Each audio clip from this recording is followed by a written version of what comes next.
Welcome back to the 12 Days of Star Signs. I'm your host, Alona Pamplona, the Postmodern Oracle, and today we are exploring Capricorn. Now, Capricorn has two ways of looking at it as a glyph, so I've included both of them for you to familiarize yourself with them. And Capricorn is represented by the mythology of Prickis, the father of all sea goats. And he was created by Kronos. Kronos is also known as Saturn, and both of them are the father of time, and they both were able to manipulate time. Now, his children, Prickis's children, would go to land and lose their tails as well as sea traditions. And he was so distraught by this that he decided that he was going to manipulate time and bring his children back, warn people of what's happening, but it never changed the outcome.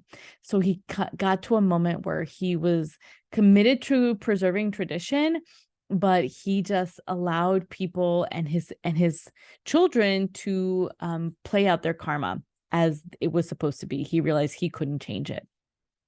And so ultimately, Kronos was very, moved by it, even though he was so sad, and made him the constellation Capricorn. So Prickis and Capricorn represent karma, like what needs to play out, what we cannot intervene in, but also paternal love, because it is both Kronos and Saturn are often depicted as the fathers of the zodiac.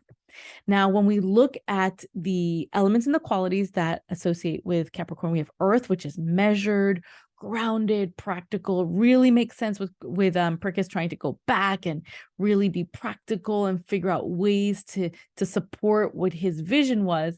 And it was all about creation beginning. Like he was the beginning of this lineage, and it just makes so much sense how it plays out. So when we look at the layers, we can really see how Capricorn represents responsibilities. When we combine the beginning energy of cardinal signs and the practicality of Earth, we have a very responsible, practical nature, right? Prickis was like, okay, I have this really practical gift of, holding back time. I can change it. There's he created responsibility through his gifts. There's also maturity, right? It's aged energy. It's energy not of youth. And so with the father archetype of Prickis, we get the maturity of the sign. The earth quality also lends itself to the attribute of maturity because it's like that restraint. And there's also a traditional aspect to Capricorn. When we create something from a grounded place, there's a desire to maintain that like original state, and Prickis really worked hard to get the sea goats to stay in their tradition, but ultimately it wasn't up to him.